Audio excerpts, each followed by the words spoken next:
It's been about 2 months since I've owned my 2021 Tesla Model S Plaid, and in this video, I'm gonna give you a tour of it. Even though this design of this 2021 Model S has largely stayed the same over the years, I really do still like the look of it. Tesla is clearly a technology-first, car-second kind of company, but in spite of that, they created a really sporty and aggressive look, and I love the fact that these large wheels fit so nicely within the wheel wells. The front end is sleek and aggressive, and it fits the styling of a car with 1,000 horsepower. The best part about the way this car looks is that because it's understated, I can fly under the radar and try to get to 60 miles per hour in 2 seconds without catching any attention whatsoever. If you try to do that in a supercar like a Lamborghini with similar levels of performance, not only are you going to get a lot of attention, you'll also see some flashing lights in your rearview mirror. So you see, there are benefits of having 1,000 horsepower cloaked in a four-door sedan body style. Although part of me wishes that the Plaid did look a little different from the Model S, perhaps a little more aggressive,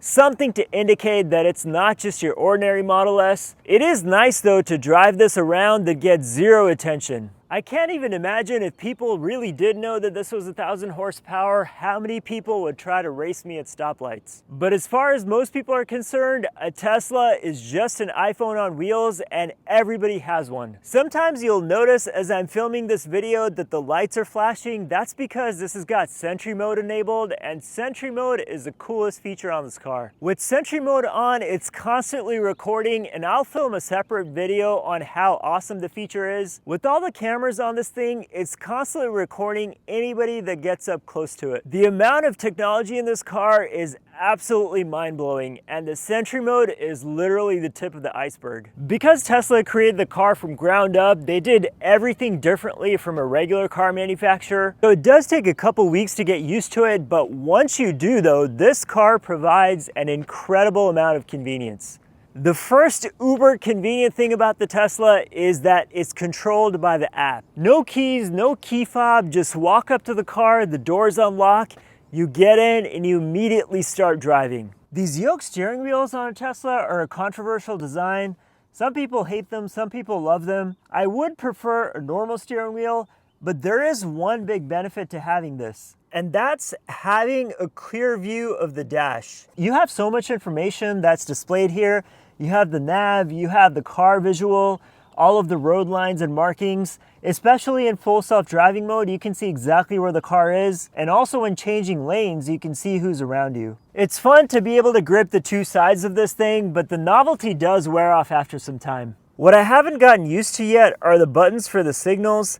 I still have to keep looking to find them. I would have preferred a stock behind the wheel. And sometimes when I'm turning the wheel, the palm of my hand turns on the wiper by accident, so that part of it's annoying. I get what they're trying to do though, make it really futuristic and clean, and I do like that part about it, not having anything here, no buttons, everything's very seamlessly designed. And they have done a really good job of having a lot of functionality just through the steering wheel. If you want to get your high beams on, just push on this button. And besides the wiper, you have this button, which if you push it, you get the camera view.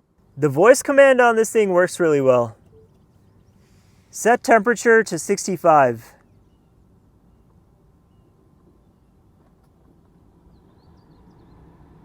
When you're driving and you push this in, your autopilot and self-driving gets automatically engaged. Besides all of the functionality on the steering wheel, as you can see, there are no buttons or mechanical controls. Everything else happens through this big display right here. Having this giant display with navigation open the entire time is actually very, very useful. The navigation works extremely well, and this car by far has the best technology out of any car on the planet right now. You can either use the voice command for navigation, or you can type things in if you want, but this works so well, I'll just use this. Take me to Dallas.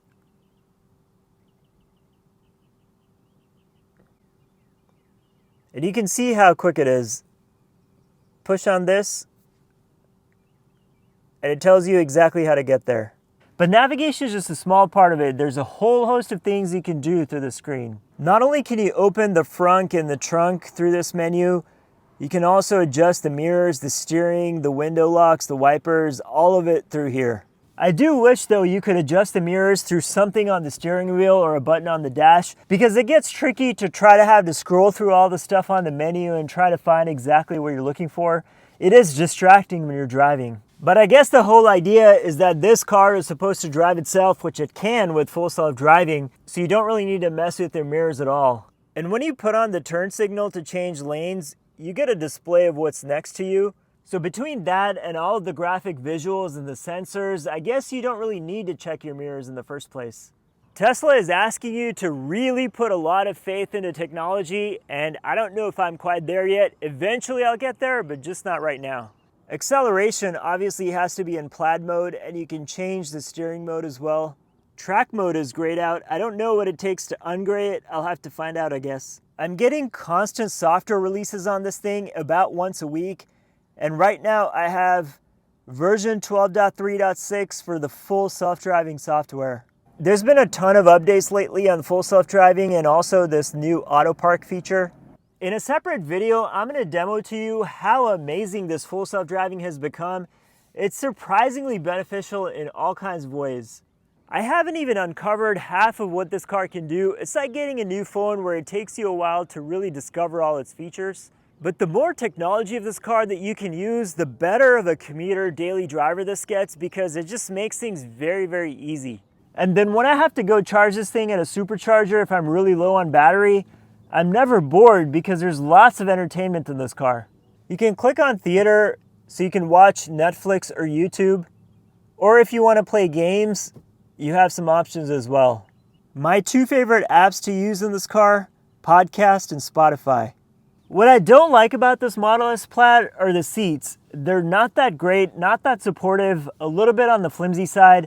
And I saw that just recently the newest Tesla Model S Plaid has amazing seats, which I really wish this car came with. The previous owner had a dog, and unfortunately their dog put a hole in the back seat that I need to get repaired. And also this car came with a lot of dog hair, which I had to get cleaned up. Still not completely perfect, it needs more detailing. Unfortunately, I did get a dog hair discount. The backseat passenger has their own screen, climate control, heated seats. They can move the front seat forward and backward, and their own theater, YouTube, Netflix, games as well. You have volume control and temperature control. On a road trip as a backseat passenger, you can keep yourself busy, play games, watch videos. You'll be a happy camper. The sound system in this car is pretty amazing. There's speakers everywhere. It's kind of like a movie theater where you have speakers in every inch of the car. To lower the center armrest, there's a button in the back that you have to push. You have cup holders, center console area, and some dog hair. The Model S is a big sedan, so you have a ton of space in the back. Just flip these switches and you can easily push down the back seats. And with the seats folded down, you could sleep in here. With this Plaid, you get 1,000 horses and all of this space to fit stuff. And if that's not enough, you have more storage underneath this. Also on the sides, and more dog hair. The amount of dog hair in this car is absolutely astounding. My preferred option when driving is in the lowest suspension setting with sport handling and ride comfort that's somewhere in the middle. Not too firm, not too soft. You would think that owning a 1,000 horsepower car means that you'd always want to punch it and floor it at every opportunity. But that's not really the case, mainly because it's so much power to have in a car that you do have to be careful. The all-wheel drive is great, the traction is great, you never really lose control in the Tesla, and it's a very heavy car, so you're always planted. But still, getting from 0 to 60 in 2 seconds, it's still a crazy fast car, and trying to experience all that on normal roads is just not a feasible or practical thing to do. I thought what I'd most enjoy about this car is 1,000 horsepower, but what I'm finding is that what I'm enjoying even more is all the tech that this car comes with. You just have to drive this car totally differently. You have the one pedal driving, the yoke steering wheel, there's no buttons or switches. You have to retrain your mind. But it's also not all that difficult to get used to it. I thought originally it would take me a lot longer than it has. As cool as this car is though, it's still missing that engine, the road feel, the noise, things that you'd want out of a high performance combustion engine machine. The biggest thing that I'm finding is learning to trust the technology in this car. Obviously with millions of Teslas around, it's proven, it works, but relying on the cameras and the sensors to take care of me while this car is driving itself is just something to get used to. The first thing that I'm trying and testing out is not having to look at the mirrors. With all of the sensors and the cameras and the visual displays you have, you should be able to get away with it without having to check your mirrors. But I think it's a time thing that I have to get myself used to. If I'm going to trust this car to drive itself, I think I should be okay not using the mirrors when I'm the one driving. The air suspension in this means that the ride is a lot better than the Model 3. And in comfort mode, the ride is really good. I have it set at a medium setting. It's comfortable, it's quiet, it's very easy to go fast, so you do have to be careful and watch your speed. But since I've only had this car a couple months, it's gonna take me a little more time to get fully used to it and also share with you much more of my ownership experience. For now, this is definitely a good purchase and there's a lot for me to learn and get used to. I'm looking forward to owning this car and sharing with you the journey of owning it and what all of it's like.